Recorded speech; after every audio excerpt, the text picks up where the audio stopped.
Hello, everybody. Welcome back to another episode of Genre Guys, and we are particularly excited and enthused. You might almost say that we are shaken and not stirred because we are going to be talking about a film which I think everyone is at least somewhat familiar with.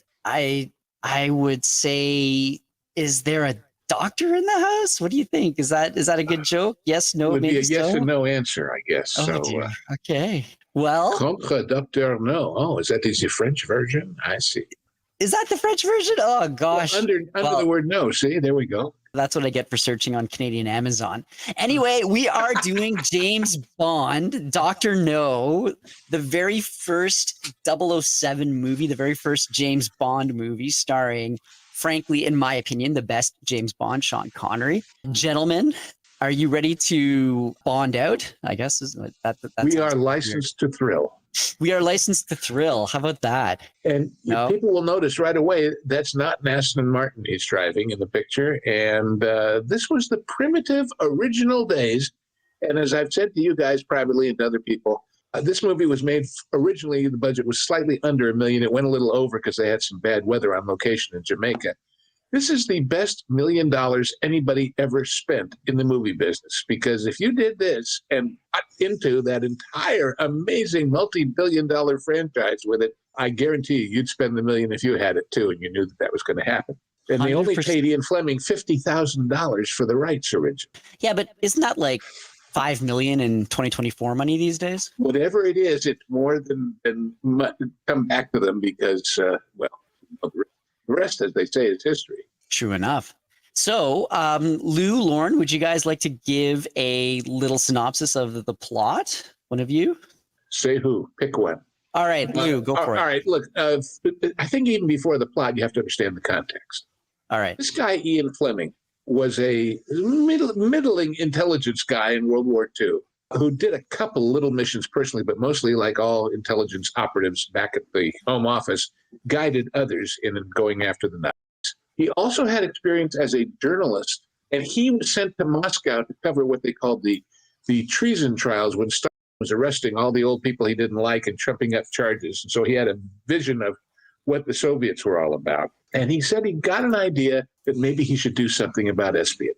And originally, he got a contract to do a TV show called Commander Jamaica about a Jamaica-based English secret agent. And the TV show never really happened. But then he wrote the first book, which is Casino Royale. And Casino Royale was a hit, but not a huge hit in this country. But then came a couple more. And by the time it got around to From Russia with Love, which was more directly against the Russians, got a big boost. And the huge boost in America was somebody asked JFK what he was reading, and he told him about this wonderful spy novel he was reading. And suddenly, because if JFK was reading it, everybody wanted to read it, it got big. So, meanwhile, you have these two producers, Harry Saltzman and Albert Broccoli, and yes, his family invented broccoli way back when by crossbreeding certain things, and one Canadian and one English. And they were looking for something to do, and they thought this might make a fun movie. And so they went to this Fleming guy, and they said, well, you know what, we'd like to try making one of these. And he said, okay, how much? And they offered him what was then a whopping $50,000. And that's Ian Fleming on the right, and of course, Sean Connery on the left, on the set.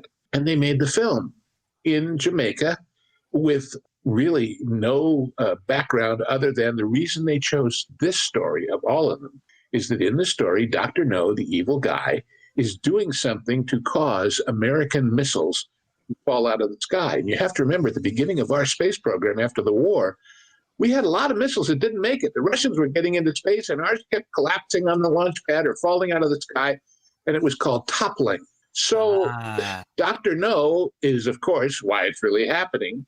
And in the book, he's working for the Russians, but he's actually, in the movie, they invented bad guy group called Spectre, the Special Executive for Terror, Revenge, and Extortion, which we all know better as the home office of Mr. Ernst Stavro Blofeld later in the series. Anyway, the plot is somebody has killed the guy who was the official British agent the station chief in Kingston, Jamaica. And he was literally in the middle of a transmission.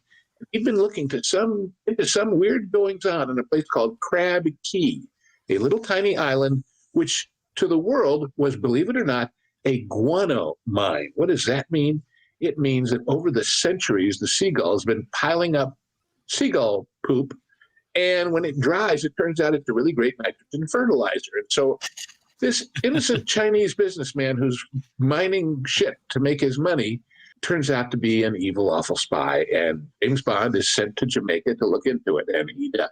And the rest, as they say, is daring do. And they try and kill him, and he tries to kill them. And it turns out there's a nuclear reactor on this island. And it turns out that he meets a gorgeous lady, Ursula Andress. By the way, Sean Connery got the part because they saw him in a Disney movie. How's that for 6 degrees of Disney? Called Darby O'Gill and the Little People. And I think I sent you, Tommy, that picture of the two of them on Autopia, on a PR campaign for Darby O'Gill of Sean Connery at Disneyland with Janet Monroe, his co-star. There he is. He still had hair then. Yes, he did. And and Ursula Andress got the job. Every agent for every model and actress in the world sent them pictures. Hers was the only one where her hair was wet. And since the character she plays, Honeychild Ryder, is this woman who comes up out of the ocean. If some of you have seen GoldenEye and seen Halle Berry replicate that scene, it was taken from the original film. Ooh, look at her. She's got wet hair. That's exactly the look we're looking for. My point is, all of this kind of came together by accident. The two of them go to Dr. No's Island. Yeah, there she is. Just a wee broth of a Swiss girl. You know, you think of the Swiss Alps and, well, anyway. And Ursula, of course, her whole career came from this, as did Sean's. And, of course, it being Hollywood, for the evil Chinese guy, they got a guy named Joseph Weissman to play Dr. No. And who was half Chinese. Yeah, sort of, kind of, maybe. There's a lot of speculation about that. But anyway, there are all kinds of fun things in this movie. And the plot is the good guys beat the bad guys after a lot of torment and suffering and running around and killing people. And it set the stage for James Bond as this charming, erudite, knows his wines, knows his art, knows his culture, knows gambling, totally ruthless killer, because he, among very, very few British agents, has that 00 prefix, which means he is, quote unquote, licensed. And by the way, there weren't 7 or 8 or 9 of them. There were ever, at any given time, about 3 or 4. And they would retire the numbers when they got killed. But again, I would say the other major character in the movie is Bernard Lee, who plays M, the head of the British Secret Service and Bond's boss, who at the beginning of the movie tells him he's got to put away this little Beretta, this 22, he says it's a lady's gun. The reason for that is Fleming didn't know much about guns, and he had given Bond the Beretta because he had one and he liked it. And after a couple of books, he got a letter from a guy who was an expert in guns who said, come on, you can't have him have that little crummy little girl's gun. You got to give him something with some stopping power, and suggested the Walter PPK, the German gun, and they take it away. Well, what Fleming did, the guy who wrote to him, his last name was Boothroyd. So as a tribute to him, he made the armorer of the British Secret Service, later transmogrified into Q, the equipment guy.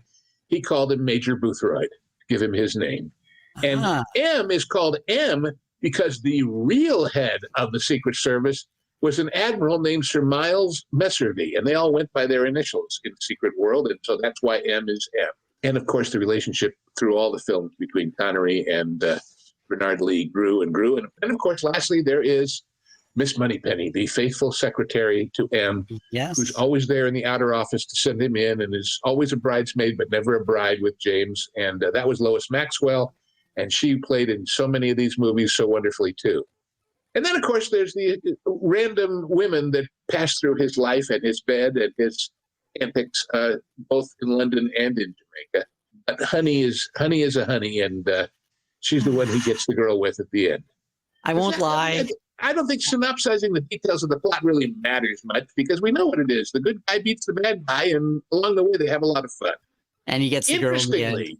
Interestingly, when this book came out, it got a lot of critical negatives as being sadistic and nasty, evil, because Really? Yeah. Oh, yeah. Oh, this is the first one that really got pushback from critics. Oh, they liked the other ones, but they thought this one was just perverse and sick. Go figure. Anyway, I'm just gonna leave this image up for the rest of the show. Oh, for all you no perverse no sick reason. Bond fans out there, but I'll tell you this movie was the one that kicked off my love of the franchise, and there was this iconic scene. It sort of it inflamed a young Table's heart. Let me put it that way. it put the matchbook under your short leg. Yes, it kept you from wobbling. Exactly. Anyway, I've blathered on forever here, but there's all kinds of other neat little tidbits in this movie we can talk about too. No, have you got that picture of them coming into Dr. No's lair that I mentioned to you? That I do. All right, here's the story.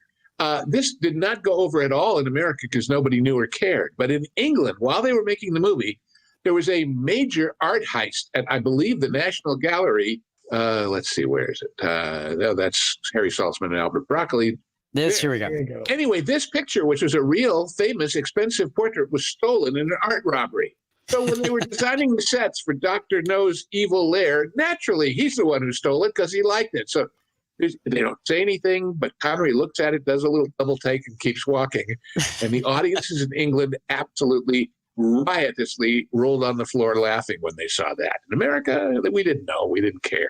But it's full of all these little twists and fun things like that because they were having fun. And if I can be a literary critic for a second, the secret to Ian Fleming, he presents you with something totally fantastic, totally unreal, totally crazy, totally out there, and says, yes, this is all for fun, but come on along, we're going to have some fun taking it seriously.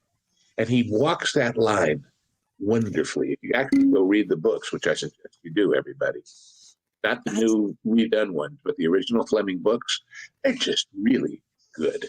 I feel that absolutely hits the nail on the head when you watch this movie, especially. And when you're watching older Bond films, yeah, it's fantastical. The premises are a little off the wall a little bit. You know, I hadn't seen Dr. No in quite a while. And so watching it again, I was kind of like, oh, okay, that's interesting.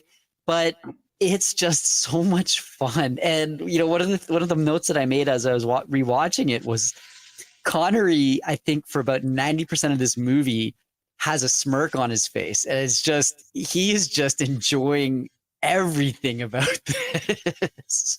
And of course, he later came to hate it because it basically, the one that broke the camel's back was You Only Live Twice, where the paparazzi, the thousands of paparazzi made his life a living hell when he was there making the movie. Because he said he couldn't move, he couldn't go anywhere with his wife, he couldn't do anything without having 500 people chasing him with cameras and asking him questions in Japanese, no less. And that's why he left, but then he didn't quite leave because he came back, and that's a whole other story about the Bond frame. Lorn, I monopolized. Shame on me. Your turn. Tell us what you think. It's probably better that you do, because Bond is a franchise that I never particularly bonded with myself. Oh, I see what you did there. Dr. No is actually probably my favorite of the original Bond movies. Craig would be more my speed of a Bond. I prefer the more grounded Bond. I really like Dr. No because it feels more grounded than the later movies became. When you start getting all of the fantastic technology and the unbelievable over-the-top stunts, you kind of lose me a little bit there. So I like the more serious, more realistic. This is obviously still a fantastical movie, but it's at least in the realm of something that maybe could happen. And it has more real tradecraft in it, and more of that real set when he goes to the embassy and he deals with the local guys, and that whole bureaucracy of spying. And one of the things that I really like about Dr. No is that you get the sense that Bond does have some pretty good detective skills. He takes note of the receipt that they didn't notice, the geologist's receipt, and Strangway's villa where he was at, puts that together with the geologist, figures that that's important, leans on the professor, knows that he's lying. You know, that's something that a clever person would do, and that somebody who's just looking at the room for clues about the murder would overlook potentially. So By the way, that picture of a poster is from my wall. I've got all the Japanese posters, and this was the Japanese version of the poster for this film. And like they do a lot in Japanese posters, they just slightly raise the cheekbones and slightly slant the eyes of the principal characters. Can't see it as much in this. I've got one I think I've shown you guys of Towering Inferno, where everybody from OJ to Richard Chamberlain looks Japanese. But they've got all the basics there. And of course, this is the one that introduced us to Mr. Bond, James Bond. And it's also the one where when the guy, he sets up a fake him in bed, expecting the bad guy to come try and kill him. And when the guy does, and of course shoots the covers, he's sitting in the corner with his gun, and he turns to him and he says, Smith & Wesson, you've had your chance. And then he kills him. There are these, well, I mean, all the way through the series in, I'll think of it later, but there's all these great little nasty witticisms, mostly from the pen of Richard Maybaum, who did a lot of the scripts. I wanted to ask about that because there are a couple of quips in this movie. Was this kind of the origin of the action movie witticism, the action movie? I'd say so. I really would. That again, it's part of that kidding on the square attitude that Fleming began with. The greatest, if you want to read one of the books that gets ignored because the movie was kind of, read the Voodoo one. What's Wrong with Me? I'm old, help me out, guys. Was that the one with Timothy Dalton? No. With Connery, with Yaphet Kotto as Mr. Big, and anyway, the plot begins in New York, and then he has to fly to Miami. Thunderball? No. So we've got From Russia with Love, Goldfinger, Thunderball. You Only Live Twice. On Her Diamonds Are Forever. Yeah, Lazenby was on Her Majesty's Secret Service. Anyway, in the book, cover this plane ride.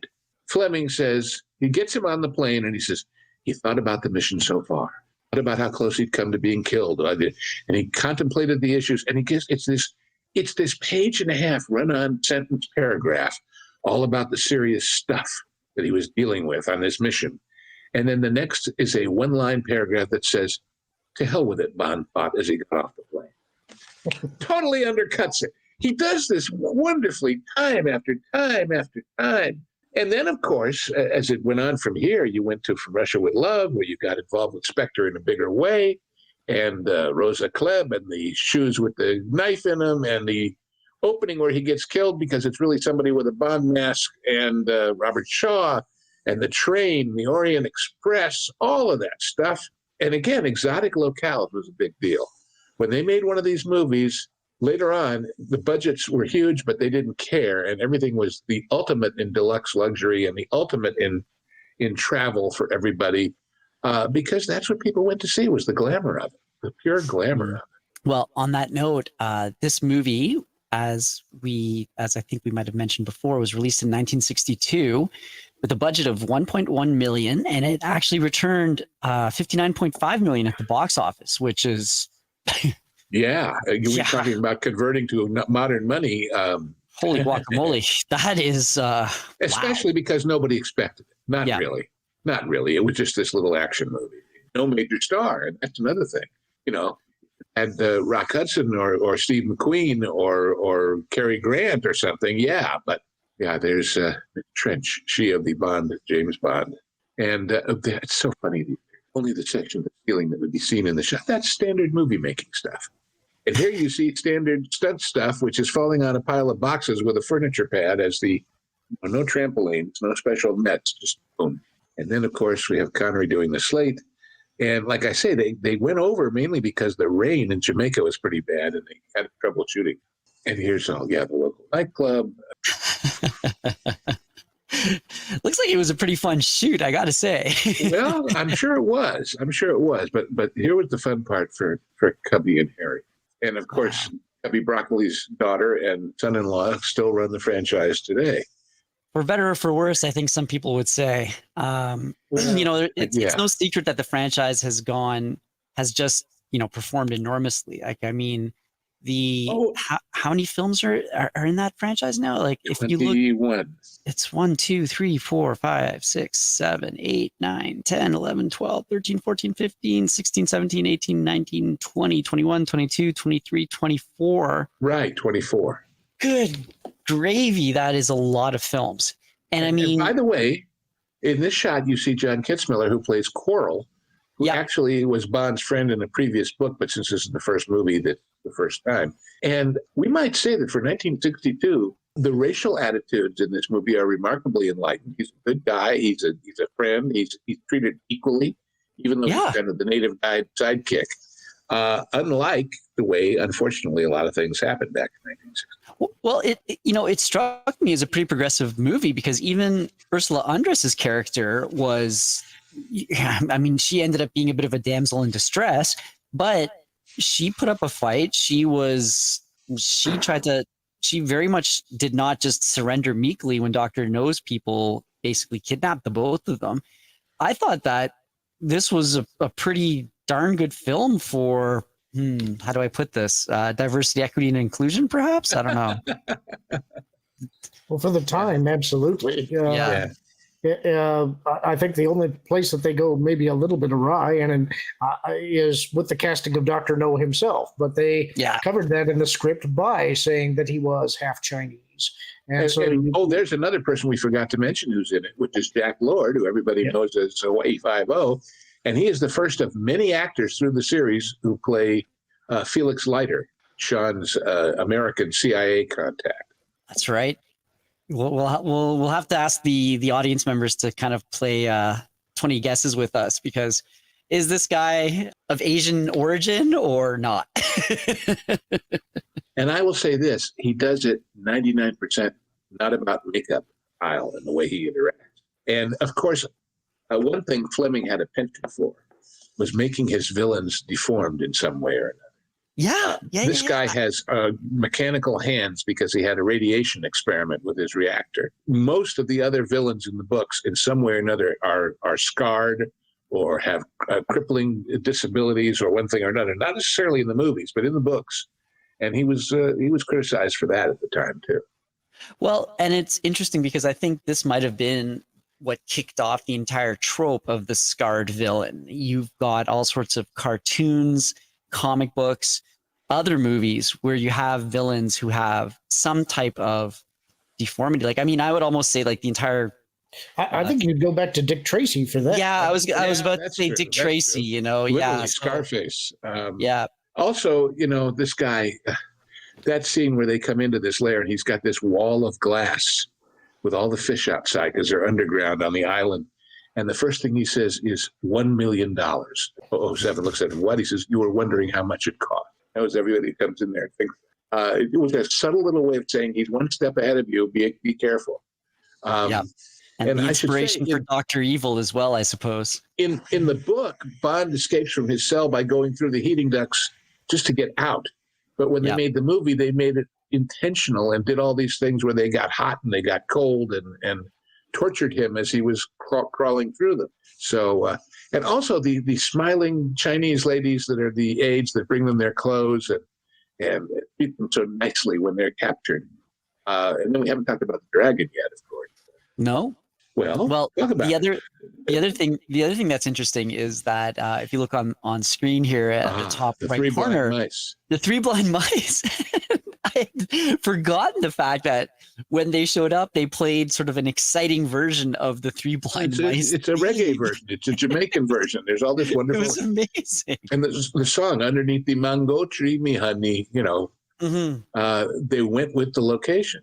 And indeed, when you go to the next film, From Russia with Love, all the stuff in Turkey, there's belly dancing and Turkish music. And these movies are travelogues in a way. Yes, they are. So you want to get some of that local color. And by the way, Fleming wrote a nonfiction book called Exciting Cities. With each chapter is a coverage of one of the world's great cities. It's a travelogue.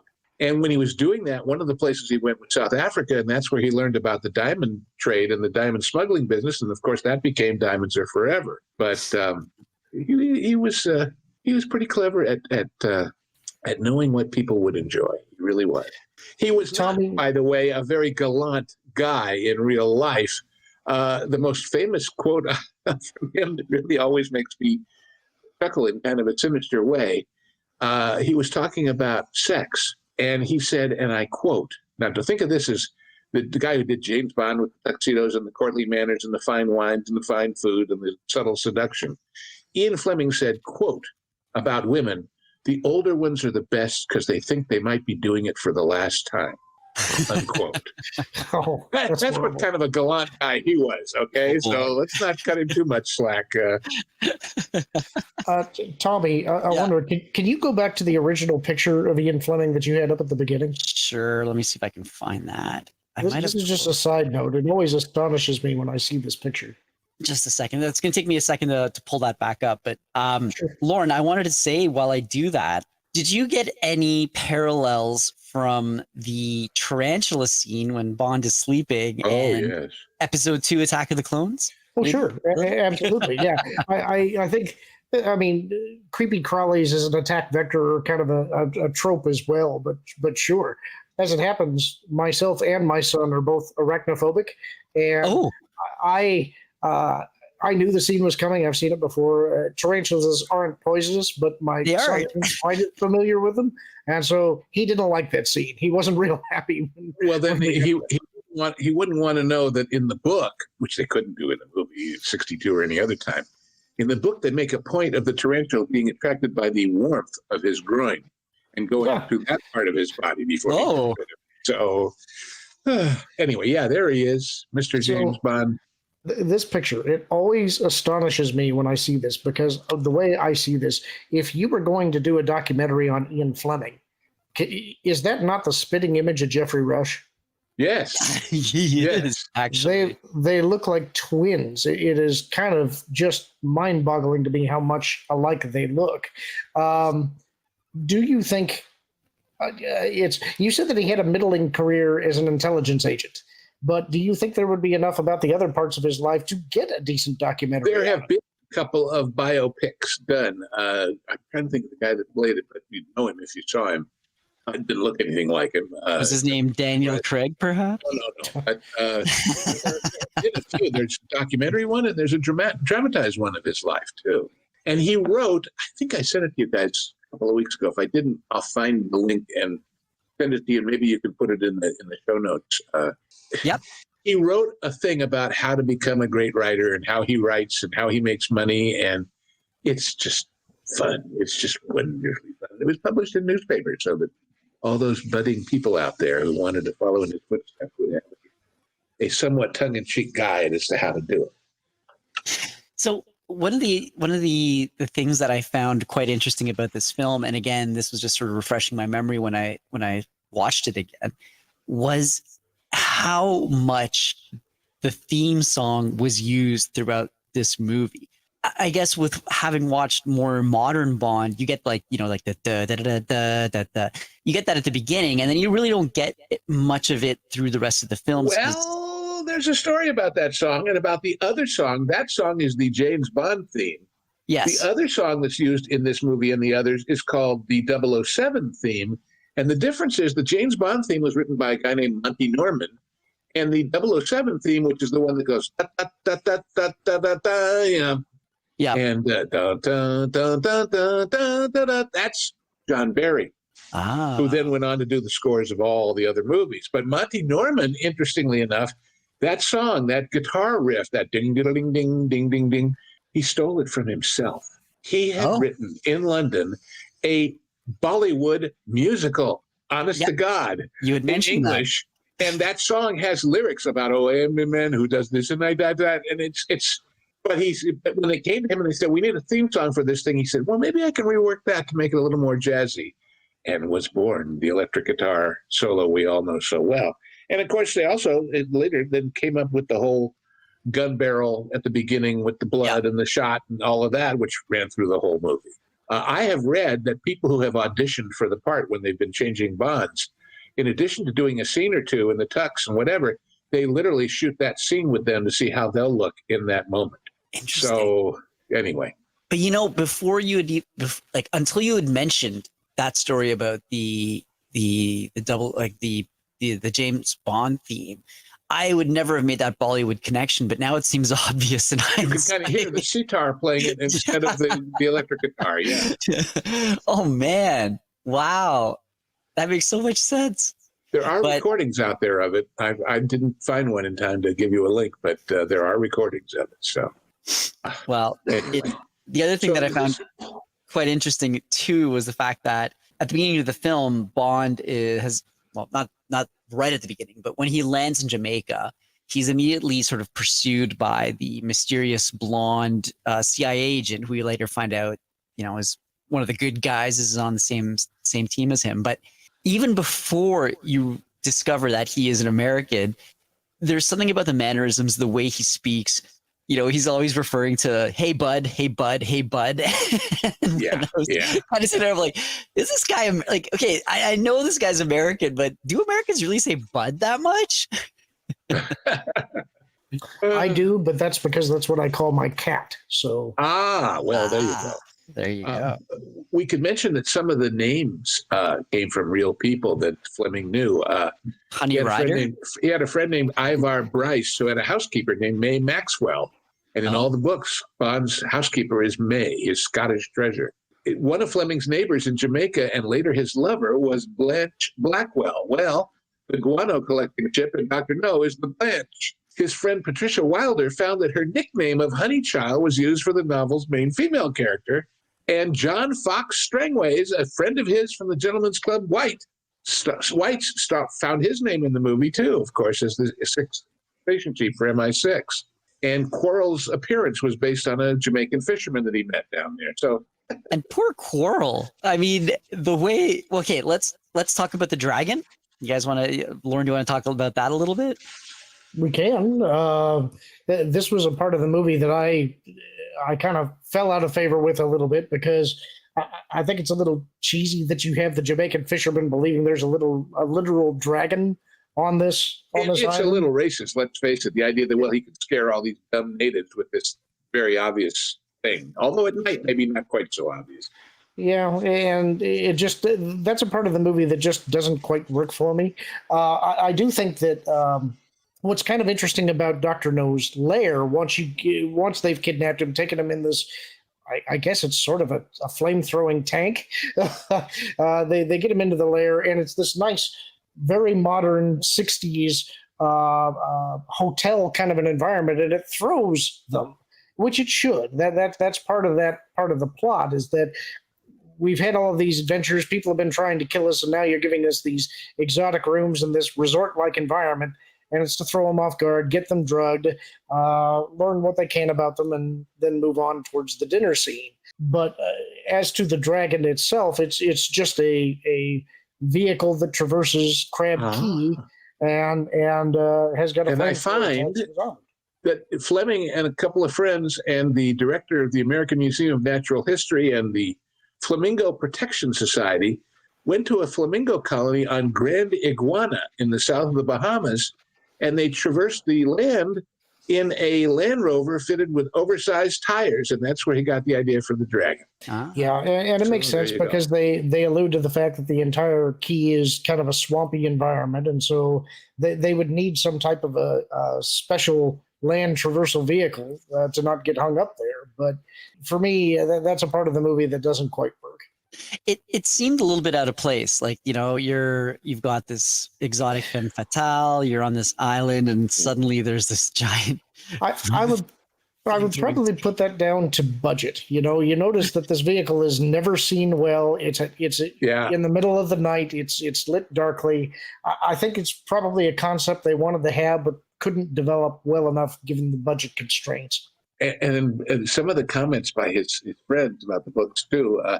In the book, Honey's buttocks are described as being, quote, like a boy, which brought a response from Fleming's friend Noel Coward that, quote, I was also slightly shocked by the lascivious announcement that Honeychild's bottom was like a boy's. I know we're all becoming more broad-minded these days, but really, what could you have been thinking of? By the way, he talked to Noel Coward about playing Dr. No, to which his response was, Dr. No? No. I'm surprised we didn't get that in the film at some point. Here's the dragon tank, and it was spewing giant gouts of flame. I mean, it was interesting. Yeah. Got kind of a Cybertruck vibe to it. Yeah, that's right. I guess maybe that's where Elon took his inspiration from. One of the other things that struck me about this film, though, was the fact that apart from the final car chase, it seemed as though there was very little green screen, especially in the beginning. You did have a few car chases. You had what either was Sean Connery or his stuntman in the cars itself. And I appreciated that. I like the fact because, that final scene when he's driving up to the aide's office from the British High Commission, who ends up being one of Dr. No's spies, and he's being chased, like, it almost kind of comes across as a bit of a Looney Tunes type of scenario. Yeah. He's like turning the wheel just as if you were on an amusement ride and so on and so forth. And the other question that I had about that too is they were on dirt roads. How do you get tires to screech on dirt roads? Well, some people said also that some of the gunshots from the dragon at them on the beach made ricochet sounds like they were hitting rock or metal, when of course they're hitting sand. But all was forgiven because we got to see that shower scene with Ursula Andress afterwards. So yes. Well, in 2008, they did a radio version. Guess who played Dr. No? David Suchet, who we all know as Poirot. That's interesting casting, isn't it? Yeah. Wow. Sorry, Lorn, you were going to say? Well, about the audio, it's in the moment when you're watching a movie, you don't necessarily connect the audio to the video. You connect to what you expect to hear. And you're used to hearing particular sound effects, and screeching tires tell you you're going fast and you're turning hard. So I think that's probably down to some of that, is that I know. It's just. And when you're making a movie for only $1 million, even in the 60s, you buy these sound effects that are in the library rather than going out and making your own like you would do later. Yep. That's true. So Dr. No was actually the 6th book in the Bond series. Right. According to Wikipedia, they were almost interested in originally starting with, I believe it was Thunderball. However, there was an ongoing legal dispute at the time between Ian Fleming and Kevin McClory. That's a whole story in itself. And of course, still going. Well, kind of, not really anymore, but that's why there was a Never Say Never Again. And by the way, other duplications, first of all, he had already sold the rights to Casino Royale, which is why the spoof movie with Peter Sellers and Woody Allen and a host of other James Bonds came out later. But McClory. Fleming was actually asked to be a consultant with a guy named Sam Rolfe on this show that he was making called The Man from U.N.C.L.E. And that is why Napoleon Solo has the name Solo, which, if you watch Goldfinger or read the book, is the name of the guy that gets smashed up in the car by Oddjob, the mafioso. So, and there's the names, they came up with, like Pussy Galore. There's a great English spy spoof show where one of the characters is a writer taking off on Fleming, and his main character is a female agent named Kitty Abundant. This became such a tentpole of our culture that all of these spoofs and everything else, they made a movie called Operation Younger Brother or something like that with Connery's brother that didn't go anywhere. But McClory, when McClory and Fleming were working on a plot for one of the books, which became Thunderball, and when it didn't happen as a book first, but happened as a movie, McClory said, well, wait a minute, I'm entitled to some of the rights. And there was a big, big battle between them over the rights. Not Fleming, because he was gone, but and that is why he got the right to remake it, what Never Say Never Again is, when he got Connery and actually Michael Caine to back the movie. And that's why the plots are so similar to Thunderball. Well, it's interesting. Speaking of the plot, the article I'm looking at goes on to discuss a few of the major differences between the book and the movie. And in fact, they make the point of saying that only a few of the films have remained substantially true to their source material. So some of the things that were missing, apparently, that were in the book included Bond's fight with a giant squid, the escape from Dr. No's complex using the dragon buggy. There's the budget issue I told you about. Yeah. Exactly. Instead of the film used the non-venomous tarantula instead of a centipede, which was originally what was in the book. Which is kind of what those creatures in Attack of the Clones were. They were called Coho. Yeah. The guano quarry instead of the bauxite mine, and the introduction of Spectre as a replacement for the Soviet Union, because apparently Saltzman and Broccoli wanted to avoid commenting on the international political situation. So that was kind of interesting. And I was surprised again that they had introduced Spectre in this film. I thought that was going to come a little bit later. I had forgotten the fact that it was there right from the get-go. Yeah. Well, of course, we didn't really get a sense of how big it was until we got into Blofeld and the entire, well, for that matter, really the next movie in From Russia with Love, because Rosa Klebb is a KGB agent, but she's really working for Spectre. And that whole rehearsal at the beginning where Robert Shaw kills the fake Bond is a Spectre training base. So it was all a way of embarrassing Bond by having him have this affair with this Russian girl. And then, of course, and it's important to notice also maybe that the only two movies that Fleming lived to see made were those first two, because he passed away and then because they had the right canon and any spin-offs thereof. On the casting of James Bond, it's interesting. Apparently, Broccoli and Saltzman originally wanted Cary Grant for the role. Yeah, and he didn't want anything to do with it. And Fleming suggested originally that Bond looked like Hoagy Carmichael, the famous songwriter and piano player. But I think they wound up with the right guy. Well, curiosity. Go ahead. Cary Grant didn't want anything to do with it. Did he consider it beneath him, or was it silly? He didn't want to get stuck in something that might be a series, is the way I heard it. And he probably it would have been lucrative for him if he did. Oh, I think he did okay anyway. But it's funny because there are people who basically say that North by Northwest, which we've covered, was the original James Bond movie. And when you consider that Leo G. Carroll, who played the head of the Secret Service in that, went on to be the head of Uncle, there's a kind of a 6 degrees going on with all of these things. Well, yeah, that's what they're saying, that Grant would be committed to only one feature film. So I think you're right that he did not want to be stuck on the series. But what I find really interesting, though, is that apparently in his autobiography, Cubby Broccoli said that they had originally considered Roger Moore for this role, but they thought that he was, quote, too young, perhaps a shade too pretty, unquote. Well, the way I heard it was he was locked up in The Saint and couldn't get away, the same way that they originally thought of Pierce Brosnan, but he was stuck in Remington Steele. I do have another 6 degree of separation here that ties it back to Disney again, too. All right. I told my son today, because I watched it with him, that this movie was the inspiration for Perry the Platypus. There you go. And he believed you because he's your son. Well, but all right, guys. One aspect of this that we haven't talked about that we really should: production design. Yes, I sent you some of those pictures. This guy Ken Adam was just a genius, and the stuff that he was able to do, so much with so little, and then later on, of course, these great things. But if you got that shot of the questioning room or whatever it's called, the audience room. There. That's the sketch, folks. And this is the set.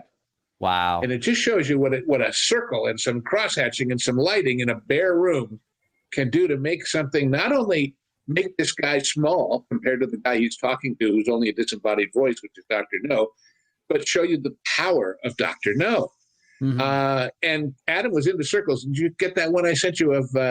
he also did that's the big finale, of course, this is Dr. Strangelove, which everyone will remember. And again, he's into those circles and those slanted roofs. Yeah.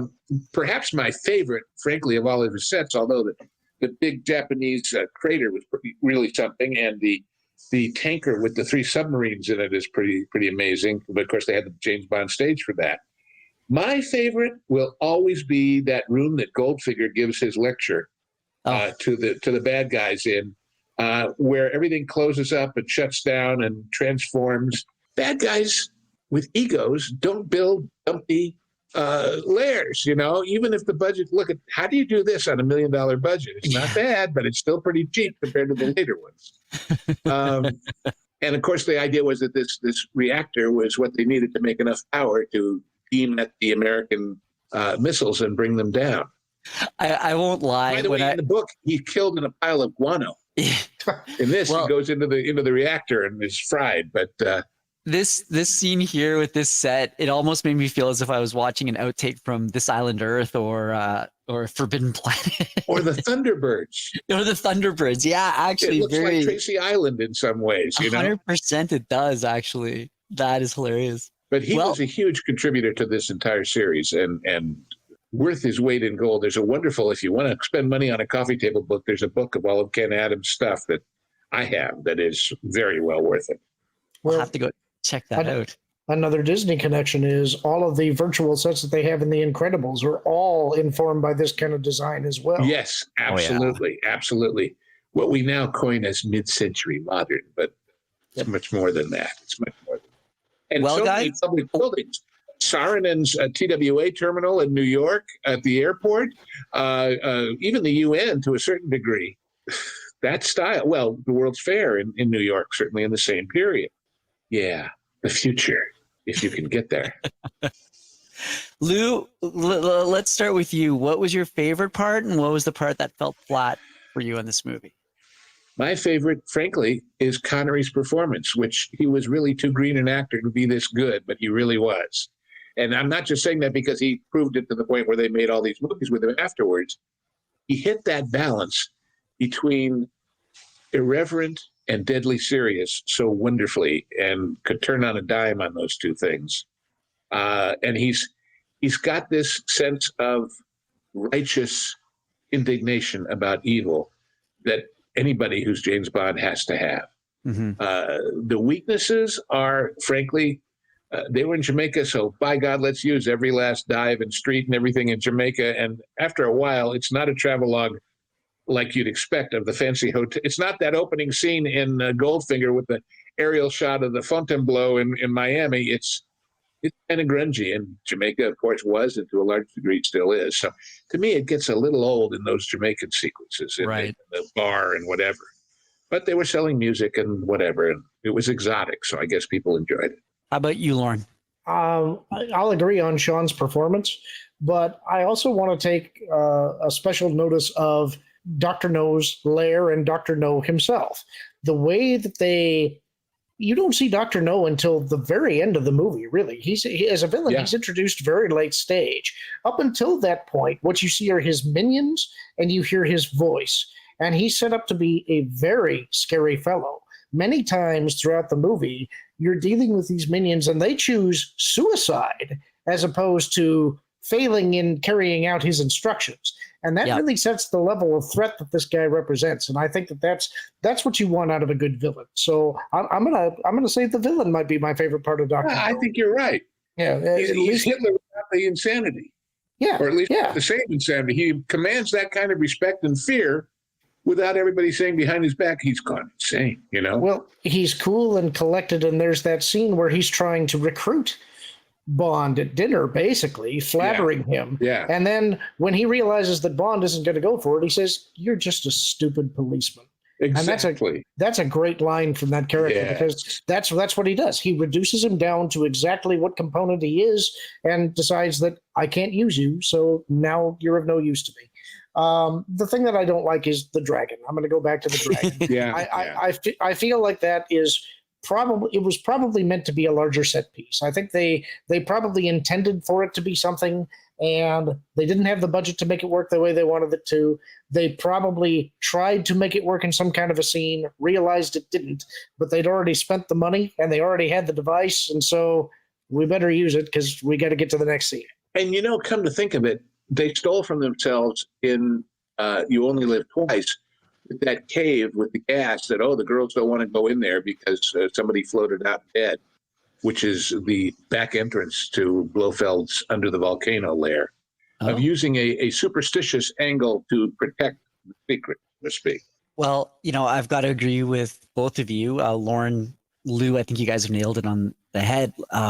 Connery. like without Connery, this movie would have just absolutely fallen flat. Like he carries, I would say, yes, Ursula Andress, the Dr. No, the actor, all the supporting characters are all great, but I mean, it's Connery's pure charisma, and it's not just that; it's like I said before, he looks like he's just having a fun time doing this. Like he's got just this twinkle in his eye, this sort of a bit of a bemusement throughout most of it. And yes, there are points where he's serious and whatnot, but it's almost as if he's kind of winking to the audience and saying, you know, come along on this like fun ride. It might not make too much sense, but it'll be fun. Trust me. Like you said. And it's a really great way of, I think, capturing the imagination of the audience and their attention and sort of captivating them into this film.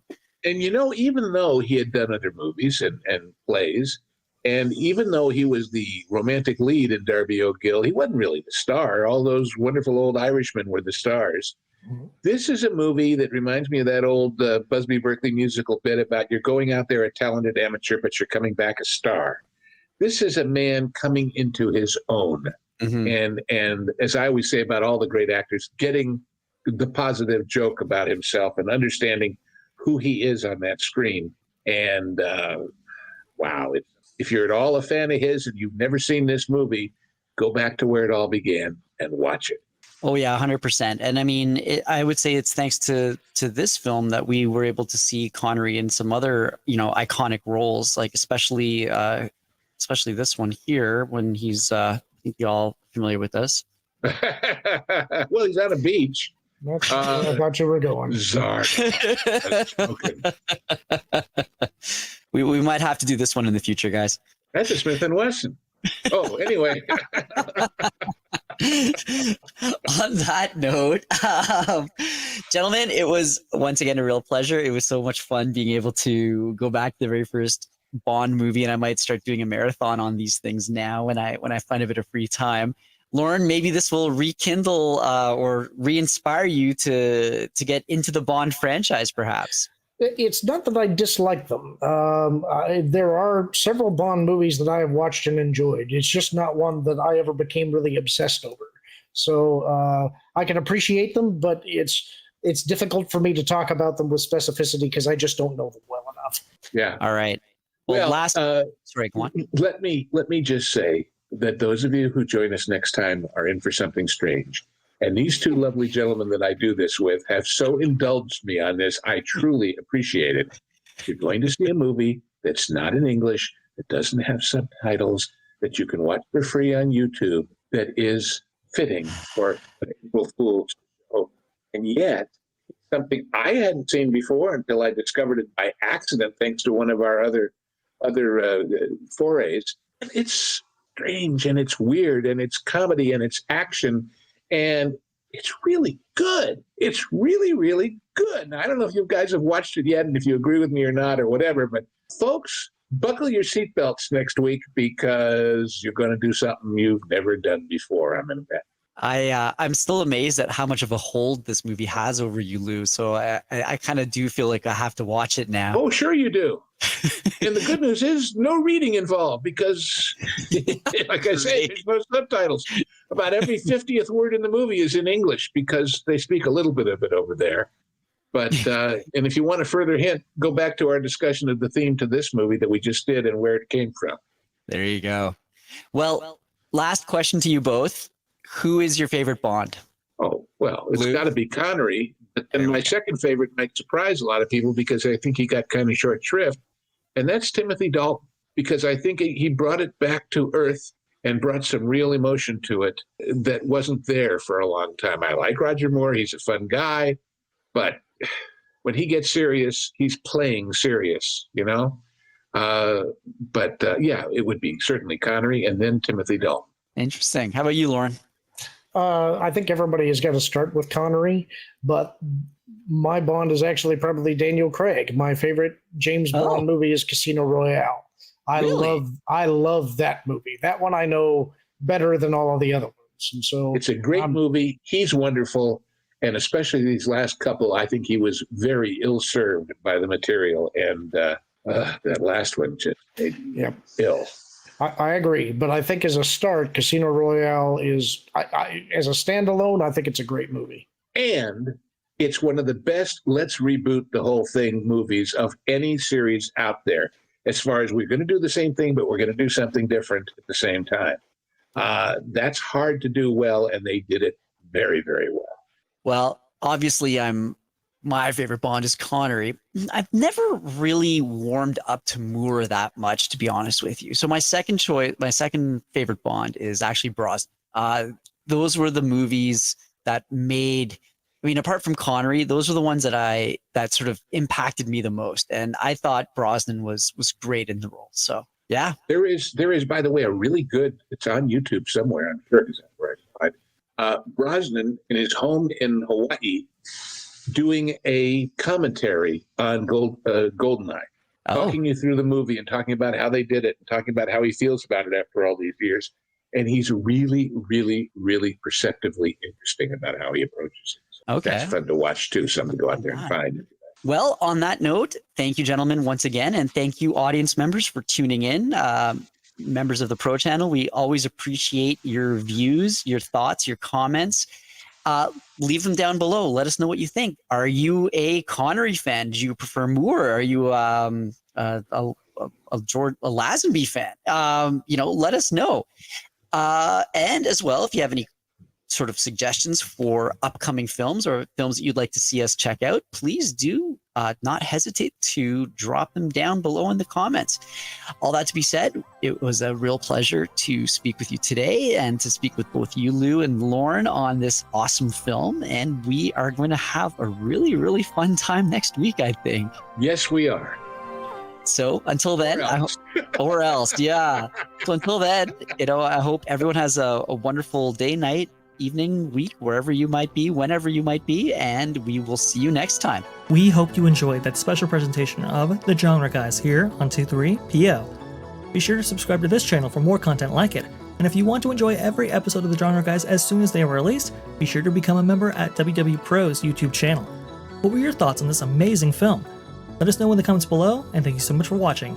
T3PO. Please comment, like, and share this video, and don't forget to subscribe to That Park Place Podcasts Online, your source for exclusive content and highlights from WDW Pro, The Pro Show, and That Park Place for all the news that should be fun.